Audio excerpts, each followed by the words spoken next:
all of this is rock that's migrated into it from the outer sill. Don't worry about the grot in there because I've got to chop a bit more of this out yet. It's not really bad until you get to there. So bit of choppy. This sill's quite flexible compared to the other side was.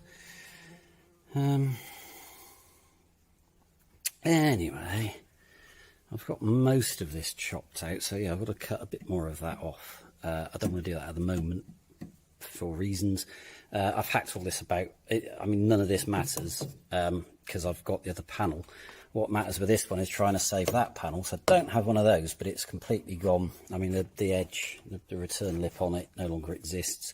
It's completely gone at the bottom. So I'm going to have to fabricate a fair chunk of this.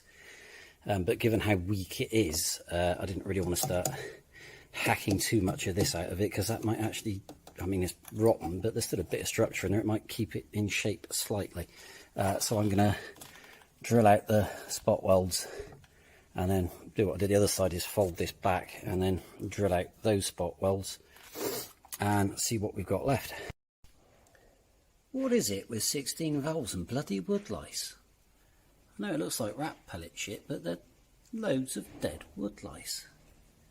What is that all about? Professor Tomato was the same, it was full of bloody wood lice. It's just weird. Anyway, happy days. Most of the sill, it's all, I mean, it's,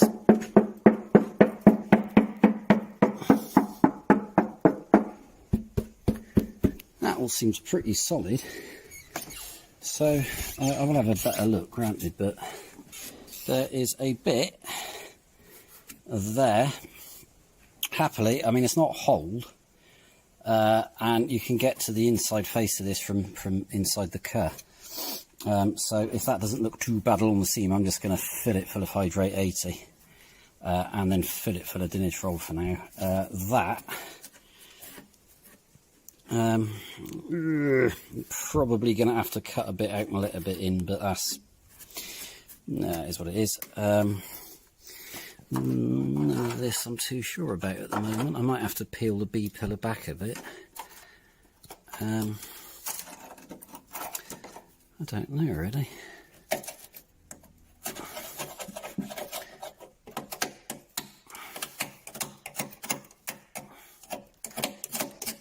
I mean, there is corrosion there, but it's not got a hole in it, so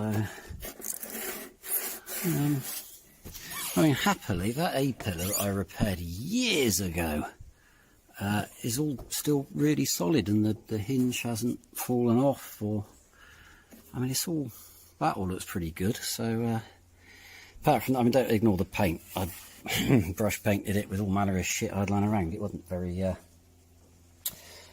good. But anyway, so that's that is, to be honest, better than I was expecting, so I'm quite happy with that. So it is just a little bit of repair there, and I reckon that will probably just treat and paint, I hope. We shall see. So that's that ain't too bad. I'm getting better at taking sill skirts off. That one took about 4 minutes. In fact, it only really took 4 minutes because I had mud flaps on it, and I Sikaflexed them to the body kit, which in retrospect was a bad move. But those mud flaps, although they're genuine phase 2 sort of, well, 16 valve flaps, they're both shagged, so I'll take the other one off and leave them off, I think. And it would appear that they haven't really done anything at keeping the mud out of the car anyway, because I've pulled out massive lumps of shit from in there. But yeah, they're all a bit broken, so they can be retired. I've recorded very little because it is just hours of boredom, but anyway, that is actually not as bad as it looks from the other side, so I'm quite happy with that, because it's actually below the line where the wheel pan meets it, so that is an easy fix. I'm not too worried about cleaning any of this up, because I've decided I'm not happy with any of the welding around here. I don't know, I must have done that, and God, it's appalling. There's a plate in there, that bit's holed, so I'm actually going to cut this whole piece out, put a new bit in there, make a pair. I've got to make an outrigger for the other side, so I'll make a pair of outriggers, repair this piece, well, cut this piece out and replace it, put the exhaust hanger back where it should be. But in the interim, I've just been, spending hours trying to get all this crap off and get it back to bare metal. Same under there, because it really ruins your arms. I've been doing a little bit here and a little bit there. So I'm quietly working back through it. I'm sort of under here down to just being able to rub it back with some emery or whatnot. This side is proving to be more difficult, and I'm not quite sure why. The other side, the offside, hang on, let's go for a wander, is it's coming off better. I know it looks awful, but it's coming off better. So I should have all this back to bare metal, hopefully by the end of the day, because I'm not like making any noise tomorrow. So tomorrow I should be quietly dismantling the subframe and getting that prepped for cleaning up, repair and paint. So I'm going to carry on and continue wire wheeling the living hell out of this crap.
I've employed the jig, otherwise known as a knackered old subframe. So I put the bushes back on it and mounted it up here. I already knew that side fitted because I've already had it in that side. This side, I've not finished welding it.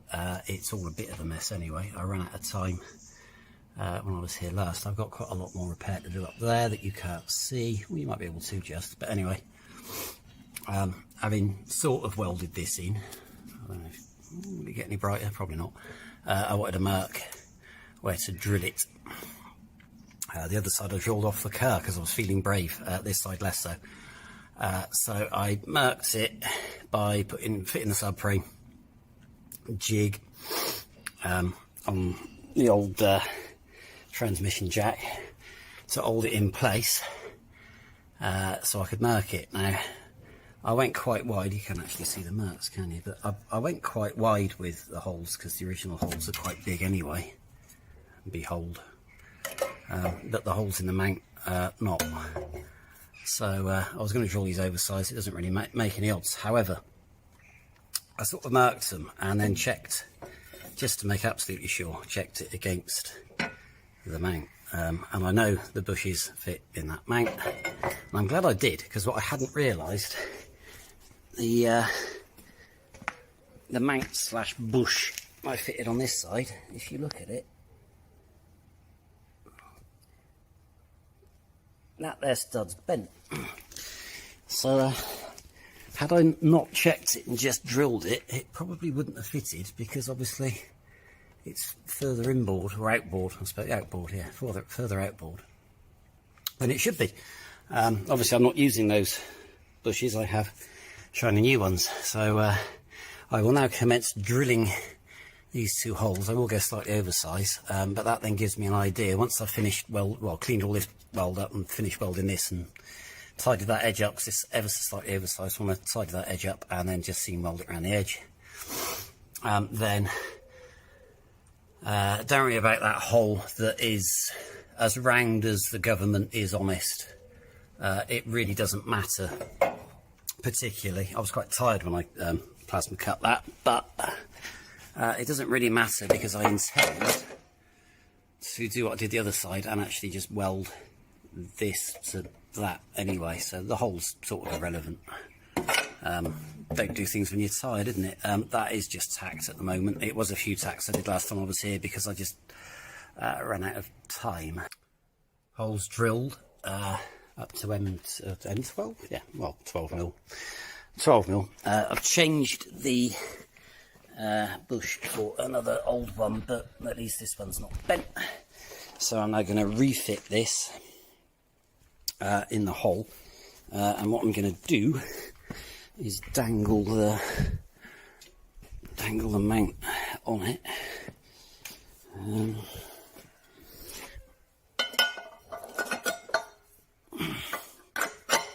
Like so, and then see how it all fits up in the car.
Quite hard to do one-handed, turns out. Right, so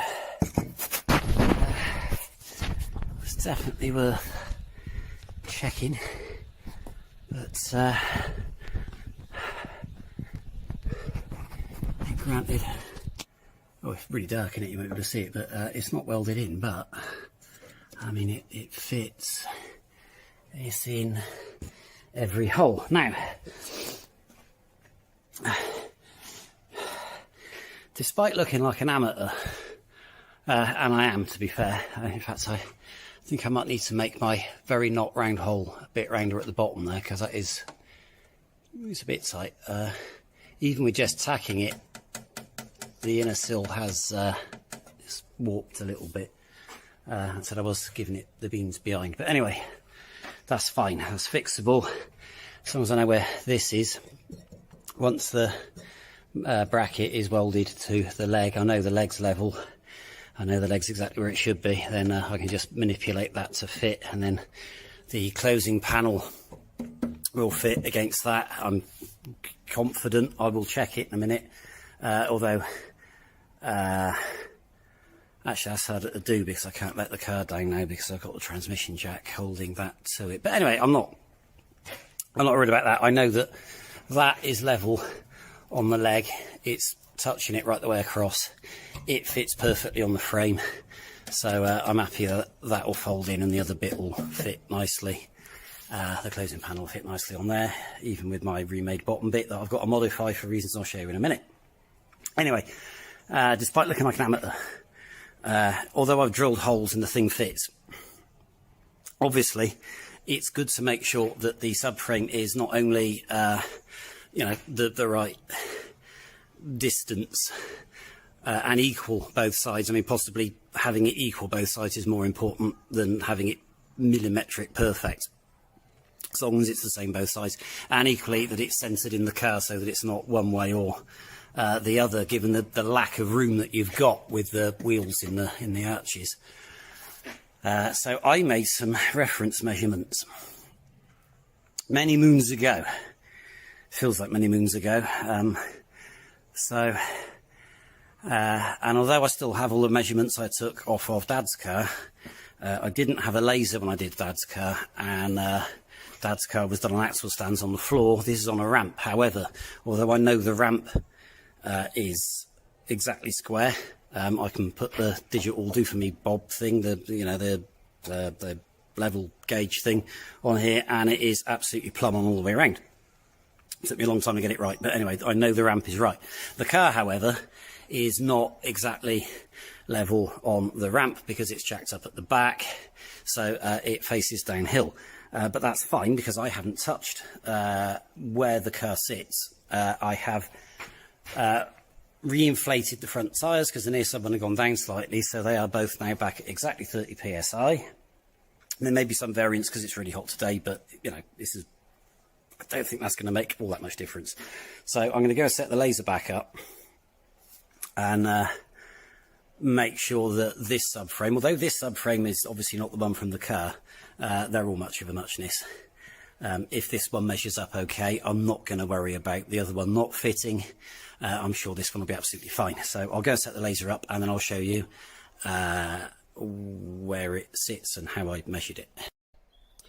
So with the laser at exactly 680 millimeters from the stop plate on the ramp, the horizontal line is exactly where I'd expect it to be, at the bottom of the the bottom of well, exactly at the bottom here, where the big bolt for the radius arm goes through it. The vertical line is smack bang in the middle, and ow, I've just hit my head, but that's okay. And it's pretty much, we're slightly off. So this side's ever so slightly forward. Or is that just the light? I can't tell, actually. Do you know what? It could be just the light. I think it is just the light. There's no reason it should have moved. I will check it from the other side, from this side, because again, from 680 millimeters, if you check one side and then the other, if it's out the same, then I know the subframe needs to go backwards slightly, which is fine because I can extend those holes and it should go back, but it shouldn't have to. I think it should be absolutely fine, but I will double check. Method as before from the other side, so that's okay. And see, it looks slightly back there as well, but actually, depending on how you look at it, I said it's exactly the same both sides. I could measure it, but I mean, even if it is off, I mean, it's literally, oh man, I mean, it's no more than like a mil, maybe half a mil. I'm happy enough with it in that plane. So now I will check it for side to side, which is a bit easier.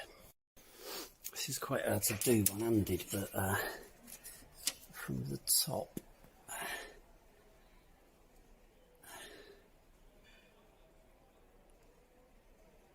you're looking at 2.5, and then at the top, of course this is slightly more difficult this side because there's some arsehole built a sill in the way, but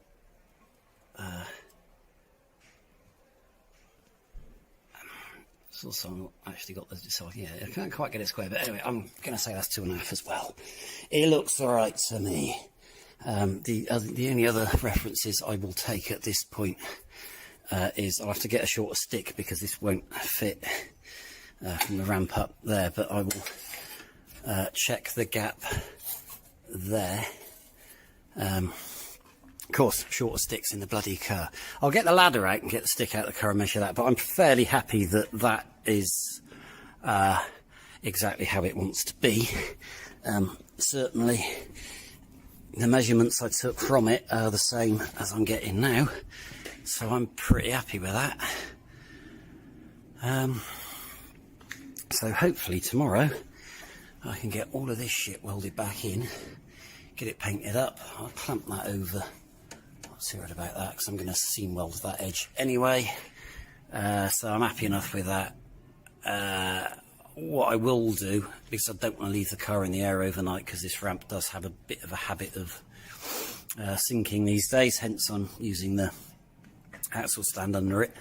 But even so, I don't really want to leave it up. So I will drop this back out for now, finish the welding up there, but then when I come to weld this in, I will put the subframe back in and bolt it, put the nuts on it, both sides, front and rear, so that I know that that is exactly where it wants to be. And I'll do the same thing again with the laser, 680mm from there to centre point, and then both sides, if that all lines tallies up tomorrow or whenever I get round to it, yeah, bolt this in so that's exactly where it wants to be, tack it so it can't move, and then drop the subframe out, and then go to town with gluing it all together. I think it's fair to say my high octane petrol has gone off a bit. It still smells like petrol, but it's really yellowy. Although it has been in the tank for over a year, so it won't be doing another turn. I'm not going to combust it. It's probably a good job I don't smoke at the moment, but I am going to use this to get some of the crap off of this here subframe so I can get it prepped for paint. It'd be quite nice to get all the accoutrements and the subframe itself ready to fit, so as soon as that is welded, seam sealed and painted, I can install this. Given that I suspect I will be chucking this in on my own, I'm likely to fit the subframe stripped and then build it up when it's back on the car, because it's a lot easier to manage on your own when it's just that, rather than with all the suspension bits and arms and what they all need cleaning up and paint anyway. So let's see how well very old high octane petrol is at removing all manner of disgustingness.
So that's at least the worst of the muck and shit off of it. I know it doesn't look very pretty, but of course some of this is already in hydrate.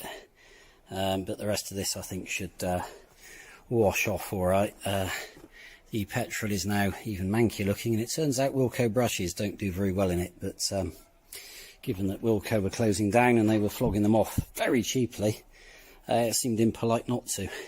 I was initially quite pleased with the little repair panel I made for the bottom of the closing panel, until I sort of fitted it up and I thought, oh my god, none of it fits. Although it's actually fine, because of course the sill section isn't actually butted up. It still doesn't fit perfectly in the corner, but that's okay, because I did cut it a bit inboard, because I'm not clever enough to form that panel with a return lip that shape. So I've made another little bit there, which I will be welding to it, which is fine. The only other slight issue I had, because I'm getting old, I forgot to put a return lip on here. I'm not overly worried about that, I'll be honest. This one's got one, but I'm not too fussed. It really doesn't make much odds. If I get that antsy about it, I can weld a return lip to it.